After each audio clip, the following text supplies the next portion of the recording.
Hi witches, today I have a love spell for you. A spell for you to cause anguish in somebody's heart and make them love you back. To keep somebody, especially if you're having some type of turmoil in your relationship. Is your marriage on the rocks? Are you guys fighting too much and you think you're going to end up divorcing? Or is it your fiance, your boyfriend, your partner drifting away and you think he or she is going to say bye-bye? There's a spell that I have for you to help you solve these situations. And we're going to be using an awesome saint. If this is something that strikes a chord, stick around because I'm going to tell you everything about it right now.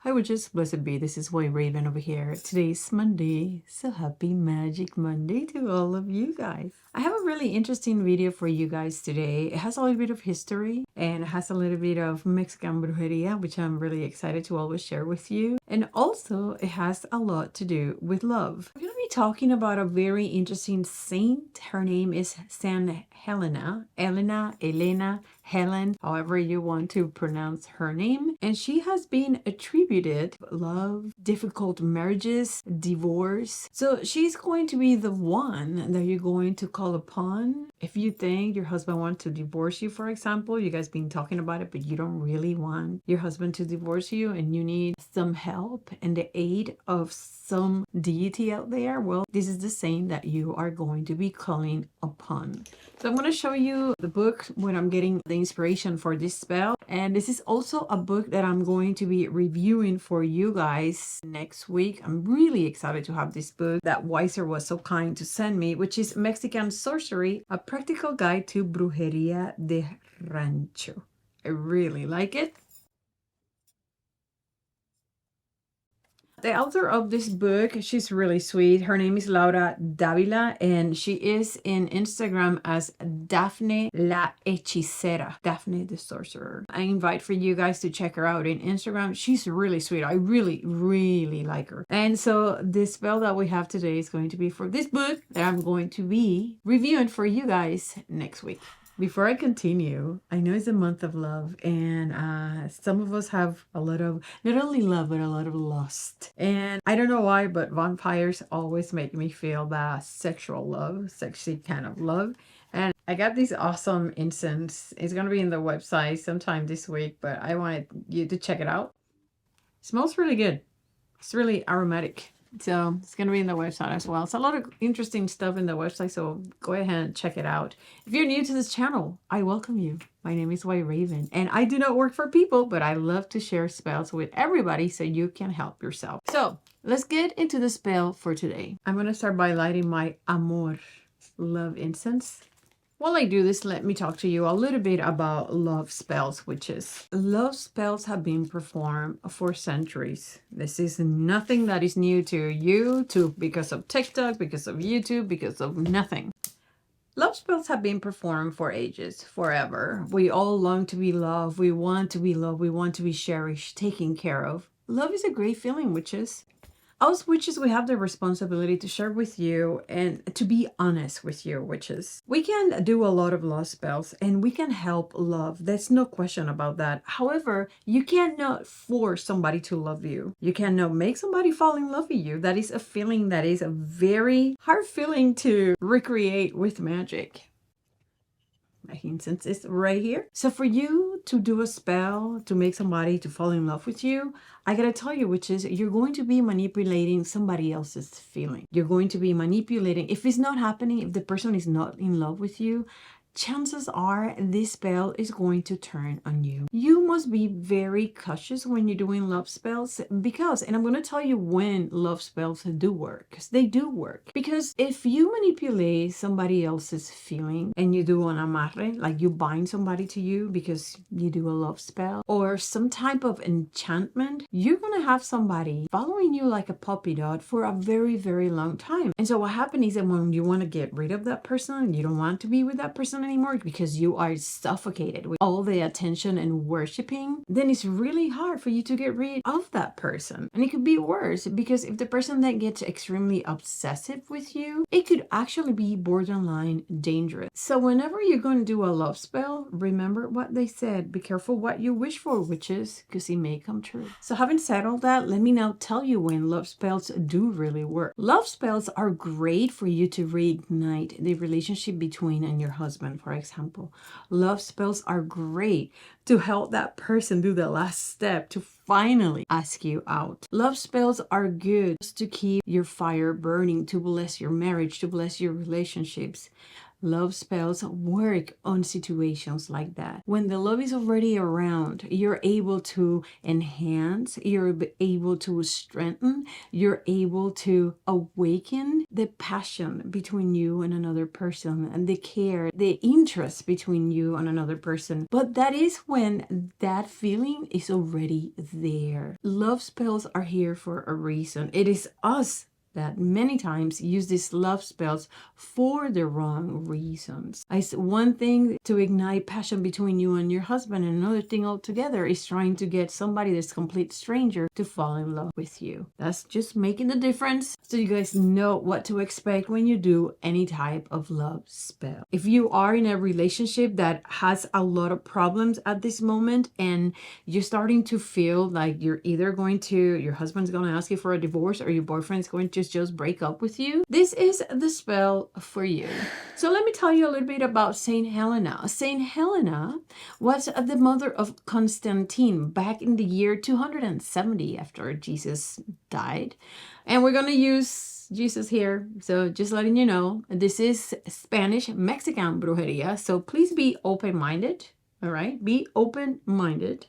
So St. Elena was the mother of Constantine, which was an emperor of Rome. As a matter of fact, the first Christian emperor of Rome. And it was said that during a pilgrimage to the Holy Land, St. Elena found the cross in which Jesus was crucified, and also the nails that were used to crucify Jesus. Now, these nails have some type of power. One of those nails was dedicated to preserve, and this is in the words of the author of this book, I'm actually quoting her. One of those nails was dedicated to preserve the throbbing pain of anguish. And the other nail had the ability to inflict that pain.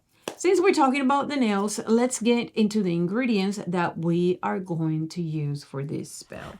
Now, we all know that Jesus Christ was not crucified using little nails like this. Pretty sure they were big, ugly, painful spikes, right? But for this spell, witches, you're going to need 3 gold color nails. These are available in any Lowe's or Home Depot. They need to be gold in color, all right?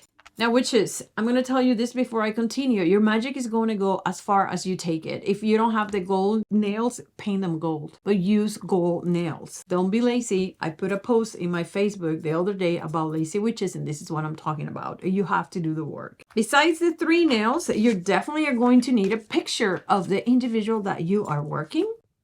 Now, let me tell you, this person right here is absolutely nobody. This is an artificial intelligence picture. Just want to say that because last time I did a video with a picture, everybody went rowdy. Next, you're also going to need a red candle.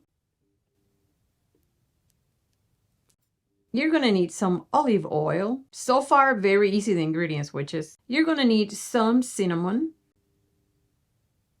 You're going to need, witches, some hibiscus flowers. Hibiscus flowers are in every single Spanish supermarket, and I've seen it in a lot of supermarkets in the United States. They are in the Spanish spices. They come in little baggies, just like little flowers, and people make teas with these. So you should not have any problems finding hibiscus flowers. And last, witches, with the cinnamon and with the flowers, you are going to create a powder that's going to look like this. All right. This is cinnamon and hibiscus flowers. So the purpose of this spell, witches, is to create some type of anguish in your partner. for the partner to come back to you and feel some type of relief of that anguish of being far away from you, being mad at you, or being in this distress that you are at the moment. We are going to influence this person's heart. We're going to influence this person's feelings. We're going to influence this person's mind so they come back to you and love you. Let's get into the spell. All right, witches, you are going to perform this spell on a Friday night. Needless to say, Friday nights is when we perform any love spells. Once you have the picture of your target, you're going to put it under the plate, just like I did right now. You're going to grab your candle and you are going to anoint your candle with olive oil.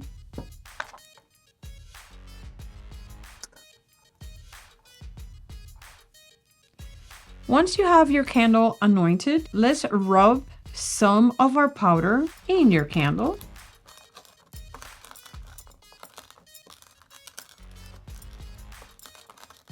Think about your intentions, witches, when you're doing this. All right?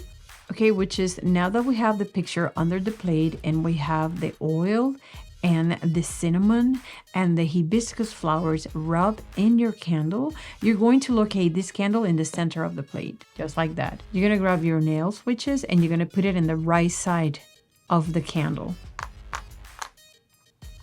There we go. Concentrate, witches. Think about what you want. Like your candle, you want this person coming begging you.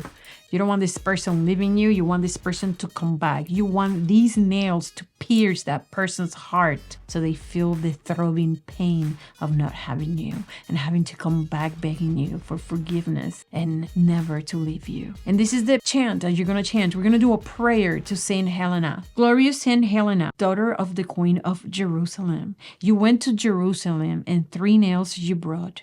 You consecrated the first one, and on Tuesday you threw it out in the sea. The second you gave to your brother Cipriano, so that in battle he overcame beforehand. I ask you for a loan, not a gift. The one that is still in your blessed palm, to stick it in the soul of so-and-so. Name the person. So he does not forget me. To sink it into so-and-so forehead, so it keeps me on his minds. To bury it. Bury this nail, which is in so-and-so's heart. Saint Caralampio, draw it to me. St. Helena, the nail that I ask of you is to drill it into so-and-so's mind, so that so-and-so always thinks of me. There will be no tranquility until you, so-and-so, come to me, loving, faithful, meek as a lamb, hot like a switch. Tranquility will not come until you are exhausted and humiliated at my feet and begging for love. Charge it, witch. If you need to repeat this chant, repeat it. Many of you guys ask me for chants. Now you have a really powerful chant. Use it wisely, witch. Let the candle consume completely, witches. Once it's consumed, throw one of these nails, if you can, on a Tuesday, just like the prayer said. Throw it into the water, river or the sea, whichever is easier for you. Give the second one to someone that you love and you want to protect. And the third nail, witches, you're gonna wrap it in your underwear with the picture of your target. So you get the third one, picture of your target. You're going to fold it. All right. Get your underwear. So you don't want to clean underwear. You want to use your underwear, but you want used underwear. All right. And you're going to wrap this in your underwear and you are going to put that in a safe place. I don't know about you, witches, but if I need to reinforce this, I would. If you need to redo this chant, do it again. Do not lose your focus. If this is a man that belongs to you, if this is your husband, your partner, your boyfriend of forever, and you know there's love between both of you, do not falter. And witches, don't forget to do some type of offering to the saint that helped you. Study her, get to know her, so you know what to offer her or you know what to do. A simple bouquet of flowers. Make sure that you are grateful to the spirits that help you. I wish you luck. And that's it, witches. Thank you so much for being with me yet another Monday. I'm super excited to be here every Monday with you. I hope you enjoy this spell. This spell is really cool. I love the history behind it. I like the meaning of everything. I hope you see it the same way as I do. Remember that if you like this video, subscribe to my channel and go check out my website, whiteravenandwitcheslayer.com. Also remember that you can email me if you have any questions. I don't do consultations and I don't work for people, but if you have a question regarding magic, layerofthewitch@yahoo.com. Remember that I am in Facebook, Instagram, and Pinterest. I'm there for you, so go check out my pages. I am very active in Facebook more than anything else, and of course here on YouTube. I love talking to you witches. Do yourself a favor, check out this book. We're going to be talking about it next week. And also, if you're going to be working with St Helena, make sure that you do some research and understand her, see who she was before you even start doing your spell. Other than that, it is always awesome talking to you witches. Be very smart, because knowledge is power. But above all, witches, you must stay so very wicked. Bye.